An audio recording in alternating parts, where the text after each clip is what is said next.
kábíyèsí ẹ má bínú pé ìbéèrè wa ó pọ̀. Kábíyèsí, báwo ni ìṣèjọba ìlú Ìgànná? Ìgànná bó ṣe rí is a kind of a confederal system. Àwọn olóyìnbó confederal systems in structure yẹn. So sovereignty, that is sovereignty and suzerainty here. Sovereignty ni pé Ìgànná is the supreme head. Ìgànná is the paramount traditional ruler. Dàbí jẹ́ paramount ni pé jẹ́ ìṣàlàyé yẹn fún ẹ. Mo sọ lákọ̀ọ́kọ́ mo nígbà táwọn àfi débí òyìnbó tó dé lára débí 1591. Láyé gbàtẹ́ pé ìjọba ara là ń ṣe. Aláafin ni olórí gbogbo ọba ilẹ̀ Yorùbá gbà yẹn. So nítorí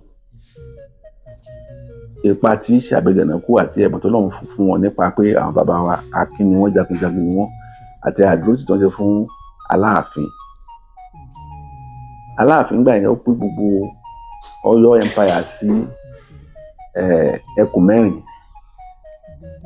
ẹkùn ọ̀tún, ẹkùn òsì, ìbọ̀lọ̀ àti epo. Ìgànná ló fi ṣe olórí ẹkùn ọ̀tún gbà yẹn. As at that time, before the òyìnbó came at all. So ẹkùn ọ̀tún yẹn ló wá di 10 local government tó di Òkè Ògùn lẹ́ni. Ṣé o gbọ́ mi? Bẹ́ẹ̀ni, kábíyèsí. So because Ìgànná was a military post then, bí garrison station, garrison post ní bíbáyìí là ń defend Ọ̀yọ́ empire ní láti ẹkùn ọ̀tún. Oníkòyí ní defend Ọ̀yọ́ empire láti ẹkùn òsì. Olúwo ló defend Ọ̀yọ́ empire láti Èpò. Tìmì Ẹdẹ Ọlọ́fà iná òun ló defend Ọ̀yọ́ empire láti Ìbọ̀lọ̀. tó mì pé ọba mẹ́rin tó nẹ́ẹ̀sì sí Aláàfin gbà yẹn nípa ìṣètò ìṣèjọba gbogbo Ọ̀yọ́ empire ní Ìgànná, Olúwo, Oníkòyí àti Tìmì Ẹdẹ. Ṣé nǹkan tí mo sọ ti yẹ? Bẹ́ẹ̀ ni kábíyèsí. Ó tó di pé ayédáyé òyìnbó tá à ń fi ojú ogun tá a fi ń tẹ̀lé ń sìn. So suzerainty yẹn náà head of something ní pé paramount ruler ní Ìgànná láti structure Ìgànná. Ìlú Ìgànná ti láyé gbà yẹn. Ìlú Ìgànná àti about 160 towns and villages Ìgànná ń control. Nísìnyí bá ṣe wáyé náà sí àwọn villages pọ̀ lábúrò rẹpẹtẹ o. Èyí tó tún wà lọ́ba ní ti Ìgànná. It's have a vast land. So Ìgànná at the head, àwọn Ìgànná in council, hierarchy mo sọ fún ẹ hàn, àwọn net àwọn ló jẹ́ cabinet bíi executive cabinet. Lábẹ́ wọn àwọn olóyè so ní Ìgànná ti a ní 5 district or 5 quarters la nígbà. 5 quarters yẹn àwọn àgbà oyè ló di gbogbo bẹ̀rẹ̀. Lábẹ́ àgbà oyè kọ̀ọ̀kan àwọn olóyè tí wọ́n lábẹ́ wọn. Orí tree yẹn bó ṣe rí. Bẹ́ẹ̀ ni kábíyèsí. You can see the structure. Bẹ́ẹ̀ ni kábíyèsí. Ó bí pé kí òyìnbó tó dé a ti ń ṣe democracy.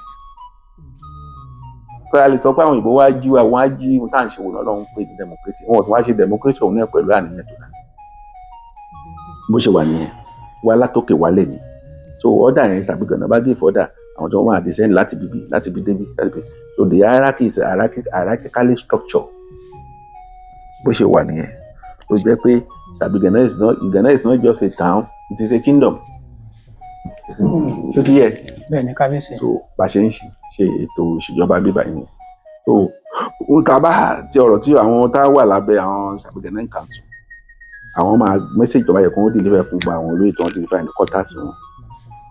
So èyí tágbára wọn ò bá ká, àwọn quarters ó deliver àti wọn fún àdúgbò, agboolé yóò bá àwọn bàbá ilé kankan. So tí ọ̀rọ̀ bá ti ṣẹlẹ̀ wọn ò ní gbé wá sí ààfin direct gbà yẹn, wọ́n kọ́kọ́ gbé lọ sí quarters yẹn, district yẹn, wọ́n treat ẹ̀.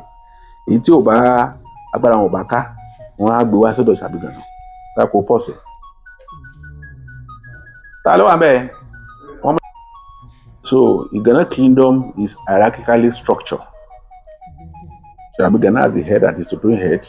We have Ìgànná in council. We have district head. Under district head, we have baálé, baálẹ̀ and baálé. Ó ti yẹ? Bẹ́ẹ̀ ni kábíyèsí. Ó ṣe wà ní. So Ìgànná is a paramount traditional ruler Ìgànná is the permanent chairman, Traditional Council, Iwájúwà local government. Ìgànná is a permanent member of Oyo State Council of Obas and Chiefs, and a secretary, Yorùbá Obas Complete Resolution Council. Ẹ ṣeun lọ́pọ̀lọpọ̀ kábíyèsí. Ojúlówó Yorùbá, ìkànnì àṣà, ìṣe àti èdè Yorùbá.